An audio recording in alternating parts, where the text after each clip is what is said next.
You ever had one of them days you just want to die? No. No. I had some hard ones, but I ain't never been to the place I wanted God to say, check me out. Now I figure I'll take an aspirin and deal with it. But the bottom line is, you got to know life is worth living. And so Moses is going to find out some things that God really is going to send to Moses, but Moses can't see them because he's clouded with responsibility. Moses has too much responsibility on him. And let me tell you what happens when you have too much responsibility and there's no delegating authority. What happens is you get overwhelmed. And that you can't be effective in anything because you have to be at everything. And the reason why God needs a team is so that everybody can carry some weight. And that the burdens of ministry won't be so hard on some people. And I do believe that within the crowd, God has already provided those who will assist in ministry. But the problem is they don't respect boundaries. See, like the more you give a person, the more they take. You don't have to excuse me because, again, it will always show in your presentation. You will always see when somebody's trying to be more or do more than what they've been asked to do. And one of the things you can make a big mistake in is trying to do something that God didn't say. So Moses' father-in-law is looking at Moses and he sees what the multitude doesn't see. Now here's my problem, because too many people are around Moses and they don't understand that Moses is on the verge of a breakdown. Moses is doing all of this because Moses finds it his responsibility that every problem that goes on in the congregation that needs the attention of God, Moses was the liaison that God would use. He had to go before God and kind of straighten things out. And the people would wait all day and all night for Moses to do this. Now, it took one man who's not a part of the congregation to see what was going on. Do you know you could be in the midst of something and be blind as a bat? Other people are looking at you, they say, hey, why don't you just stop? But you can't see it. And that's why you got to respect the very fact that people will make mistakes because they may not see what you see. And then those who see there's something in your life you can't see. We're always looking at when other people are being played, but what about you? You know there's somebody playing you like a harp? That's the violin. They may be playing you like a harp and the violin. But wisdom is just not identifying what other people are going through. But wisdom, the first thing it ought to identify is you. Amen. And so as I begin to look at this, Moses' father-in-law sees what the people who are benefiting from Moses' relationship don't see. He see Moses, this ain't going to work. Now listen. Wisdom is, just because it starts off good, doesn't mean it's going to end up good.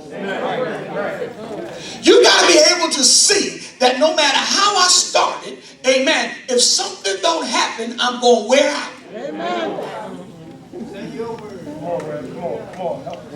Metal is one of the hardest things that we could really find in the world. But even metal will rust out. If you don't treat metal right, metal will rust out. It's been said that if you live near the shore or you live near a place where a lot of water is, your car is subject to a rust. Right. And what happens is you look at the car because it's strong in the first 2 years. But every day is eating at your car, eating at the metal. And what happens is it begins to give way. That's true. And listen, many of us, you're under too much stress. You're dealing with family issues, you're dealing with financial issues, you're dealing with other issues, all kinds of things, but you're strong now. Right. And you don't see the rippling effect that it has on your body or your life if you keep going down this road. You've been dealing with a grandson, send him back home.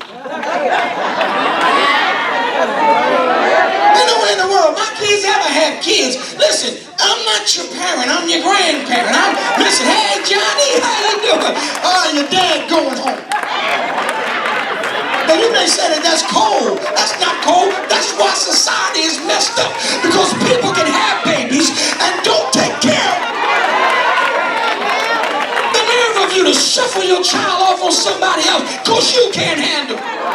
The devil is a liar. Lord, just give me strength to bring down that belt. He'll be all right in the morning. Write your letters in care of Golden Star next door. Problem is, too many times we're shuffling responsibilities and we don't see what's going on. You can't bring your problem and leave your problem on somebody else.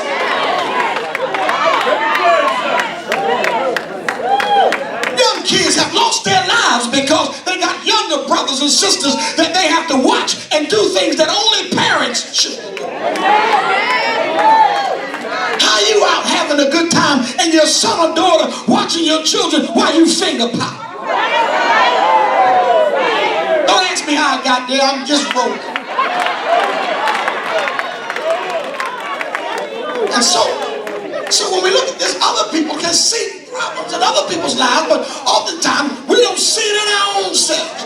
But Moses' father-in-law says, Moses, what is this that you're doing? Moses, I need to know. What does it mean that you're up all day and all night and you're interceding for these people? What kind of situation is this? Now you need to look at the whole thing in its magnitude. That these people are lined up because some of the problems that they go to God for, they could have went somewhere else. Right. Because it's all relative. Because we go to God with problems that God's not even trying to heal. God is a spirit. And they that worship him must worship him in spirit and in truth. God needs not to be hearing about your tune-up. Laying hands on a car. We got this thing all mixed up. Because let me tell you something. God doesn't get caught up in engine trouble. It's called a warranty. Your warranty is supposed to handle all of it. Now he does things that you can't do. When a car is messed up, you take it to the mechanic. When a Christian is messed up, you take him to God. You got to understand, we're taking cars and not people. We're praying for refrigerators and laying hands on bricks when family members are dying, going to hell. How many times, when was the last time you laid hands on a husband or a wife or a son or a daughter and you talk to God like you talk to him when you need money?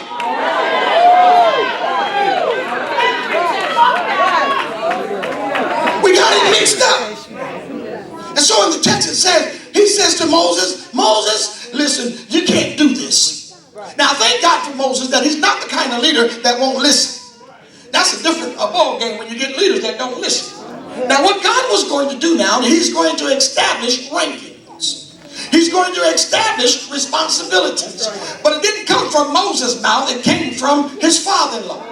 And Moses' father-in-law said, listen, Moses, listen, what you're doing is going to wear you out. What you need to do is you need to kind of delegate. But the problem in delegation is you've got to make sure that those in whom you delegate to love the Lord and understand position. Amen. Only in church can things get chaotic and crazy.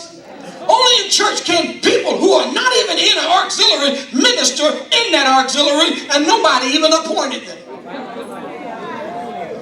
Come on, how many of you played ushers when you know you wasn't an usher?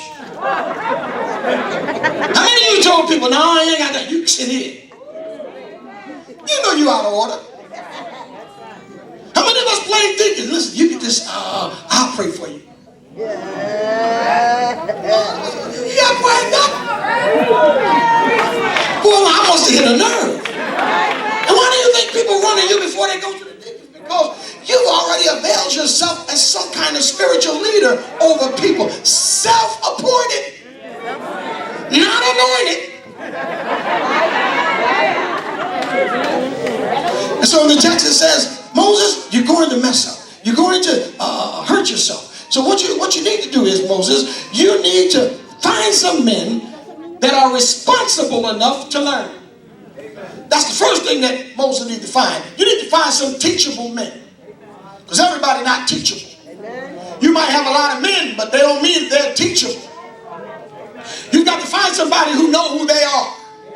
Who's not afraid to take orders. Not the men that always want to give orders. You've got to find men first that can take orders.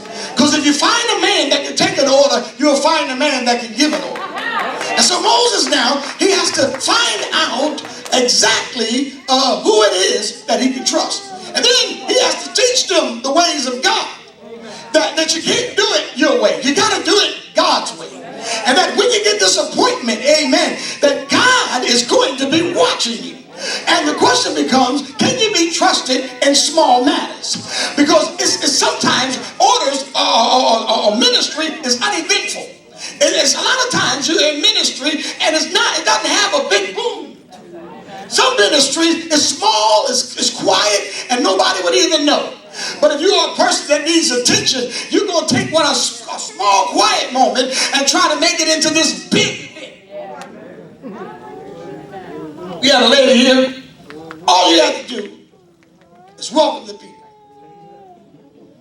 She come up with nursery rhymes and all that stuff. Roses are red, violets are blue. We love you too. All that stuff. Listen, ma'am, just tell the people we're glad to see you. Because it gets creative. And when it gets too creative, it takes away the purpose. When you're preaching, you're not the pastor at anybody else's church. Give what the Lord has given you. Don't chastise people. Come on now. We went to a service,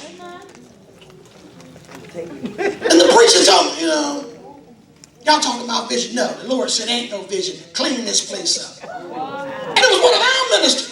At first, I kind of like ducked down in the chair. Because you don't go to other people's houses trying to raise them in ministry. That's not your job. Understanding who you are will get you into places that only God can get you. But when you think you can say what you want, that's when you get in trouble. Oh, if I had a prayer church. Somebody said we was praying with you, Red, but I don't know.